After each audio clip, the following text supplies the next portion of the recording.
town costs. And so you have to start looking at the other side of the ledger, that being the revenues that come in to support the food service program. We've been running the food service program at a deficit now for many years. I believe that 10 years ago, that deficit was well over $100,000. This year, it will be less than half of that. So we've made modest,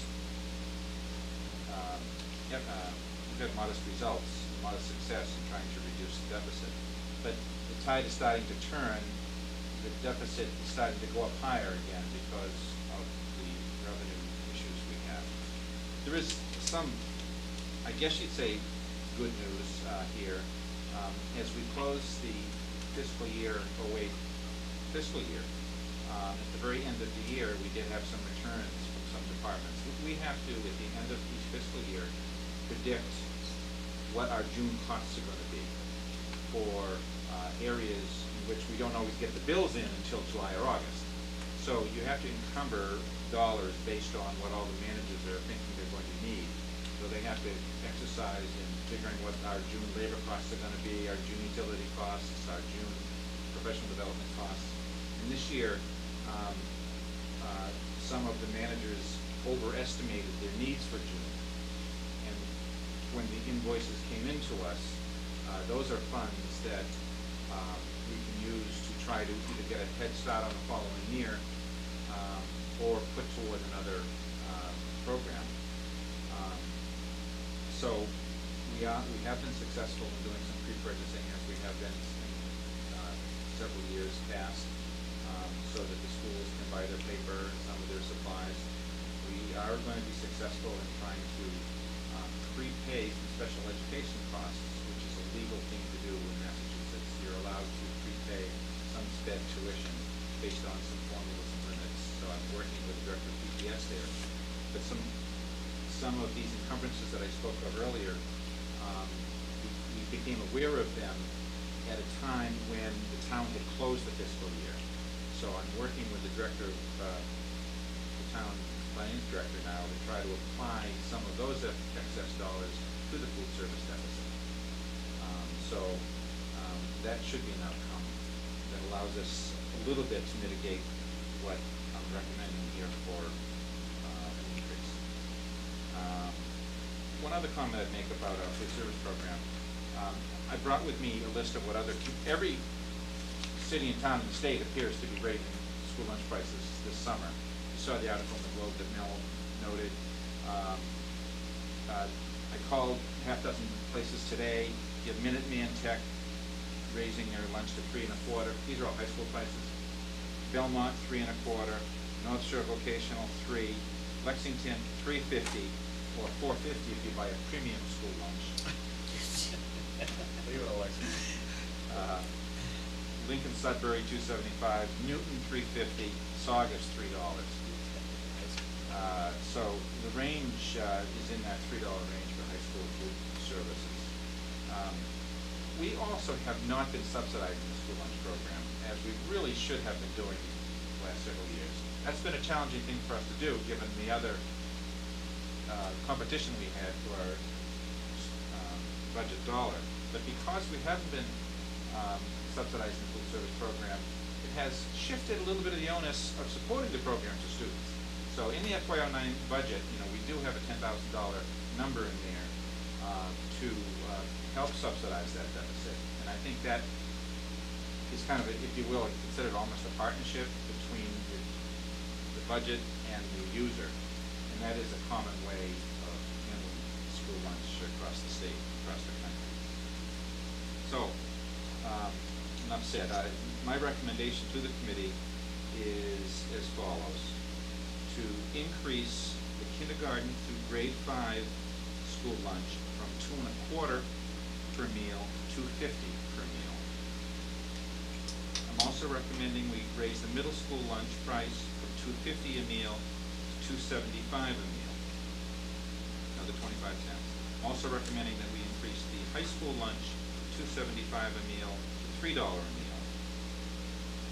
In the case of K through 8, parents can also buy blocks of 10 tickets and reduce the per meal price by approximately 25 cents if they buy them in blocks of 10.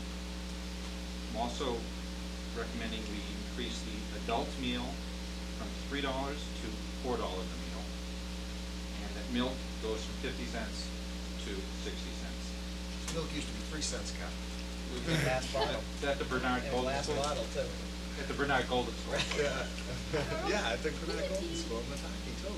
Wouldn't it simplify things just to raise the price of milk from 50 to 75 cents? I mean, milk was, about 40, 50 cents when I was in high school. Okay. It seems like it's been held down quite a bit. Yeah.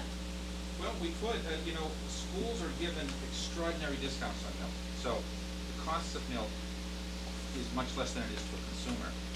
Nicole said she paid 40 or 50 cents per carton for milk. Oh, she's young. I think we paid 3 cents, Cal. 3 cents. I think it High was 3 school cents. was coming up We on get glass 20 years bottles ago too, if we get for those me, back, so- no, that's not a good idea. My concern, That's before they homogenized milk. yeah. My concern, Carl, is how do you know that 25 cents is enough? Not that I wanna be hitting the parents with more of a cost, but I'm concerned,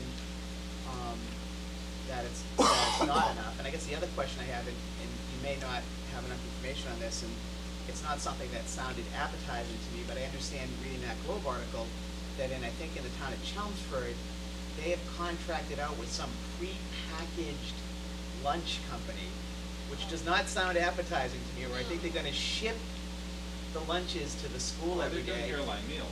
Right, airline Oh, meals. right. I don't think I wanna do that, They're but laying off most of their staff Right. too. it's Yeah, probably not there's- gonna be met with a very positive reception, I would guess, at the school. Pretty drastic. But the answer here is easily, if you wanna make it fully self-sufficient, you raise the price to $10 a piece, and it will be self-sufficient. You won't sell any lunches. Right, but that's the other issue I it'll was be getting at. self-sufficient. How do you, where do you start to have that point where people stop You don't buying? know where that break point is, Right. so you try it. Right. And as you raise the price, you'll sell fewer meals. At some point, you'll sell a lot fewer meals. Right, and we don't know where that Then is. you know that you gotta go back the other way to sell more meals to Right. take care of your fixed costs. It's just the standard model for running a business. You have fixed costs and variable costs. Right. So you don't know where it is.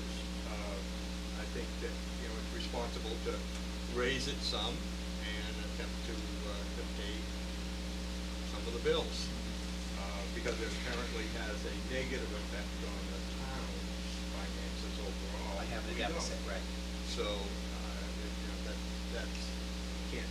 doesn't look to me like that's going to affect the town's overall, status very much, but, it's a negative, and we should try to avoid negatives. Raising it, to the levels that are proposed here seems like a perfectly reasonable thing to do. Everything in life goes up. Are you confident of the 25 cents? I think Cliff's right, but I just wanna Yeah. make sure that you're not short selling what you think we really need to do. Well, my goal, I don't know what the school committee's goal would be, but the finance committee has been quite vocal and aggressive about wanting the school department to create a plan that will eliminate the deficit. And I've had, that's come up at the finance planning team. The chair of the finance committee is quite frequently reminding us of that goal of the finance committee. So I think it's reasonable for us to propose a plan where we can eliminate that deficit over a 3-year period. And if the school committee continues to be able to earmark about $10,000 a year to subsidize the program, and can commit to at least the 25 cents that I'm proposing this year, I'm modestly confident we can over 3 years reduce the price. It's hard to look out 3 years sometimes with commodities of this nature. I struggled back and forth with your comment earlier, Mel, about whether we should do 50 cents now and try to ride it for 3 years, but I'm concerned about the drop-off. I think Cliff's right on that.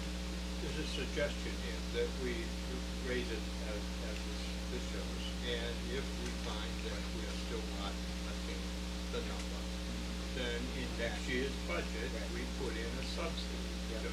for school lunches, and if it needs to be $30,000, we ought to put it in as $30,000 to cover it, so that we're providing lunches for kids who maybe wouldn't eat lunches otherwise. And we should put the true cost in there, you're right, I mean, you're right, Carl, we should pay down the deficit, and whatever the subsidy needs to be to pay the cost every year, we should have that in there. Again,